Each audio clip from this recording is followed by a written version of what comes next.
I did a video where I was introducing my Bliss cards starter project, which I would love if you join, of course. But I'd also like to talk about non-duality.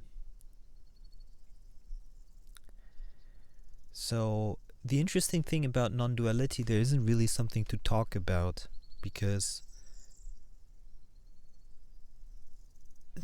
the act of talking is much as being present within that which is being said. So as you talk, the focus of the energy and mind is to the words as they're being spoken. And that already is a focus onto 3D Maya. So that's why it is so difficult, or maybe not difficult, but maybe the connection is not there to the abiding in the self, to the resting in as awareness, you could say. But then I've been thinking about this, like, is there really something as resting in awareness? Because you're always in awareness. So there is actually no resting in awareness. So I think that even is a fallacy. So you could say that if the self is always the self, because it cannot not be the self, and by that I mean the unbroken beingness of, then there's nothing to be done. Not only is there nothing to be done, but there is in effect no spirituality. This is the bizarre paradox. There is in effect no spirituality. While everything is spiritual, there is no spirituality in terms of like what a human would consider spiritual. There is just what is, and that is the only thing that is, and it doesn't have any need for anything to be done with it. The need to have something be done with it arises from the personhood, of course.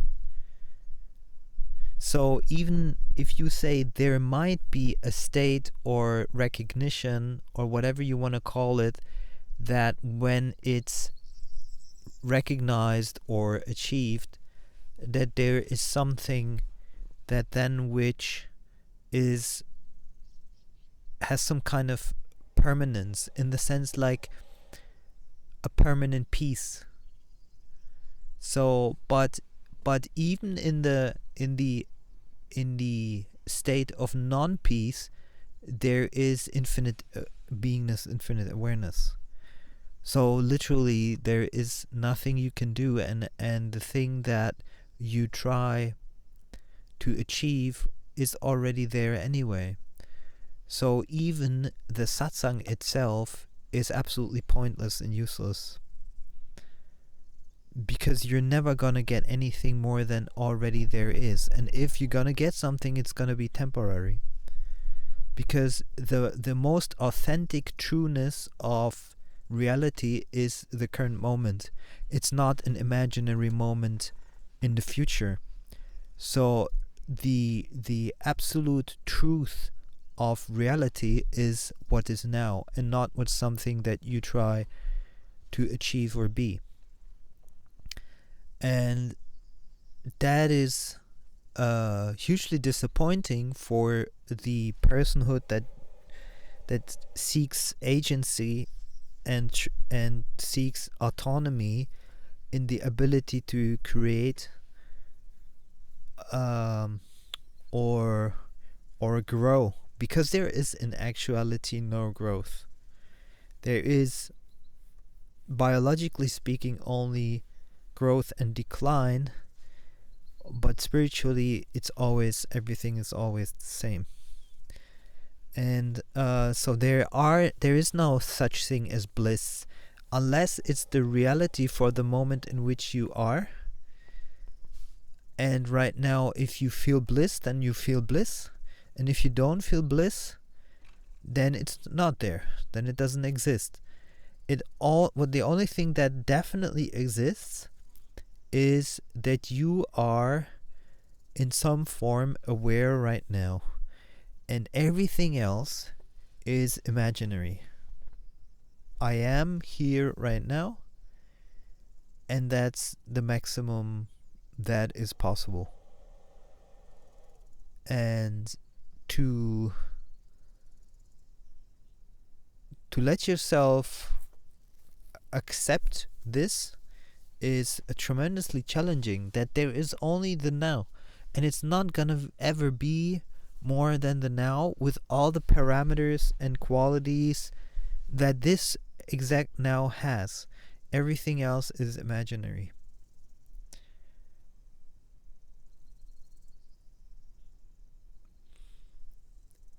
And so I believe there is a probability to situations. So if you have a lion next to you, then you're probably going to be eaten. If you don't have a lion next to you, then probably not.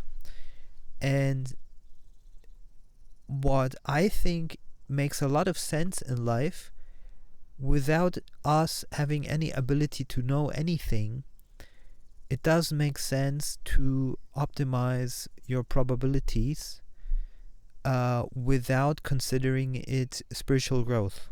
That means I choose to be here in nature because the probability for tranquility is higher than in the city. And for that, and here comes something interesting, for that you have to let go of fear. And for letting go of fear, you have to be, and now we come into energy healing, which is away from non-duality. You have to be in silence for all karmic energies to be resolved and fear to go away. But those are just probability states, you could say. That the more you release karma, the higher the probability that you are fearless, or with less fear, and therefore your choices change. Because as you realize the trueness of the self, the fear drops away. And I believe that that is the strongest